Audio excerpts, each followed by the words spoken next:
Hello, ladies and gentlemen, my name is Razovy, and today we're going to talk about Kiseijuu se no Kakuritsu, or in English, Parasyte The Maxim. Now you're watching the Razovy Revive channel, which simply means that you're listening to a podcast. The visuals on the screen, to be honest, they aren't all that important. Feel free to look at them, sure, but also feel free to do other stuff while listening to this podcast, because looking at visuals that are constantly repeating, I can understand that that's not the most important thing you want to do today.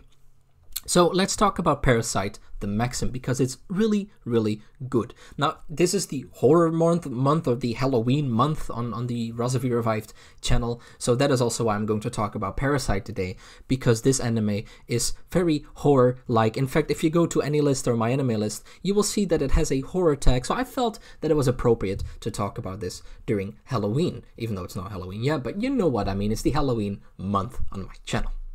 So what is Parasyte? Should you watch it? Well, first of spoiler alert, yes you should. But what is it? Well, we're actually starting off the story with our main protagonist. He's called Shinichi. And Shinichi is just a very normal guy. In fact, he's quite a kind of like a nerdy, quiet boy, high schooler. And he just goes through life not being very happy.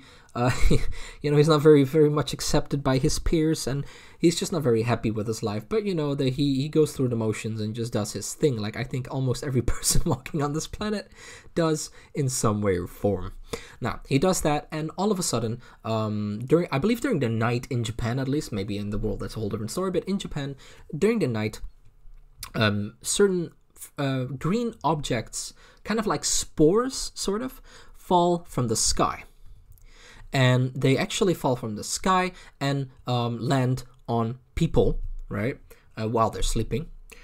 And like kind of worm-like creatures come from these spores, enter the human bodies, just like kind of bite them or whatever, and go inside of them, and actually take them over. Turns out that these things are aliens. Again, these are not major spoilers. They're like first, second episode, so don't worry about that. I'm not going to give you any major spoilers. That would not be fun. So it turns out that these are aliens, and Shinichi is actually also, is also infected by one of these aliens. But before the alien is able to go to his brain, like basically the alien goes in his right arm, yeah. And it goes in his right arm, but he sees it happening. Like he wakes up, sees that this thing is going inside of his arm, and kind of binds his arm off so that the alien is now only stuck in his arm. And then, the alien develops into a kind of like it's able to transform his arm and sort of like transform Shinichi's body in some way or form, but it didn't take over his brain. So Shinichi at this point in time is kind of like half alien basically and half human. But it's not like Tokyo Ghoul. Like in the previous episode, like last week, I talked about Tokyo Ghoul, where Kaneki like truly became a ghoul, and he became like half ghoul, half human, but was unable to eat human things and that kind of stuff.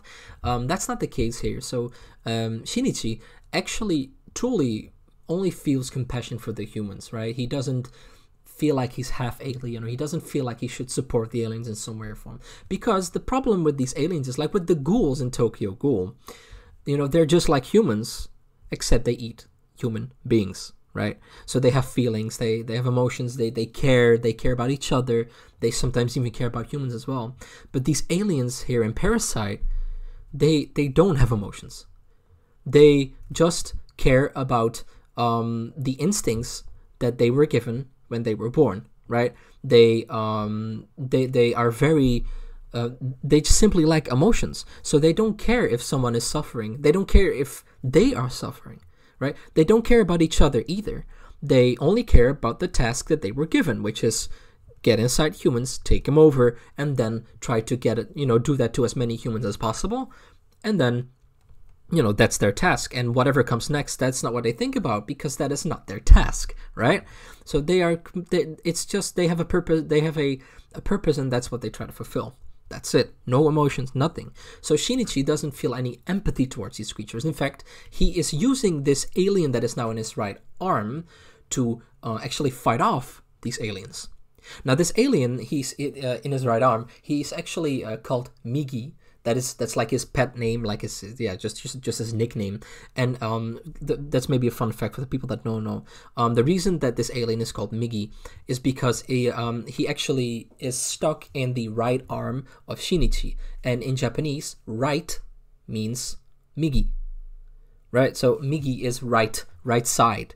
So that is why this alien is called Migi.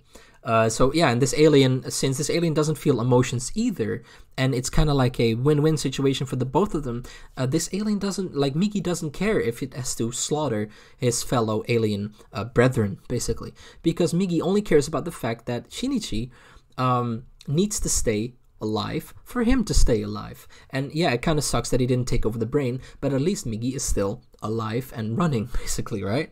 So he decides to help Shinichi out, and in return, he is still alive. Like he actually develops Shinichi into a very strong and powerful young man, because he's able to kind of like alter, not necessarily the genes or DNA, but like is able to develop more muscle and that kind of stuff. It's a really interesting take on this genre. It's very fun. So besides that, there's also like there are two love interests as well, Satomi and Kana. They also play a part in this story, but it goes way further than what I just described. It's not just like a fighting, like a battle shonen of some guy beating up aliens. It's very like there's a lot of blood, horror, psychological stuff, depression and all that stuff.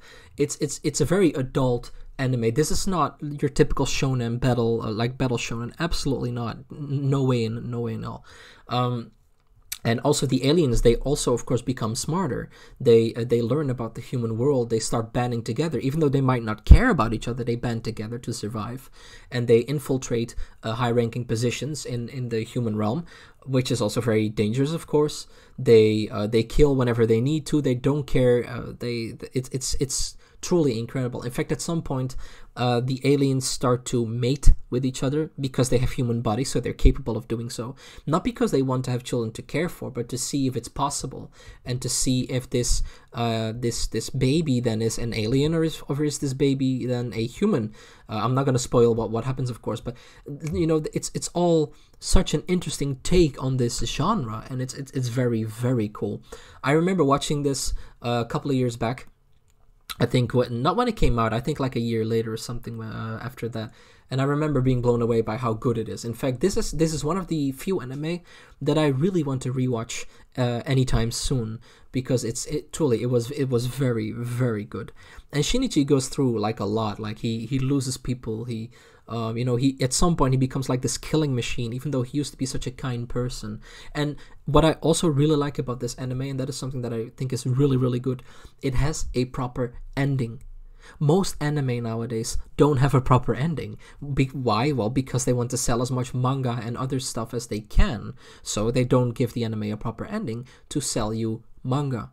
But in this case, this anime has a proper ending, and it makes sense that it ends this way. It's not an open ending. It gives you closure as well. It's a full story, and that is something that I really appreciate about this show. It's very, very good, and I highly advise you to take a look at it. Now, ladies and gentlemen, this was the episode. I hope you liked it. If you did, make sure to click on the like button. And if you haven't subscribed yet, but you do like this kind of content, make sure to subscribe. Ladies and gentlemen, I was Razovy. You were you. And I will see you guys later. Goodbye.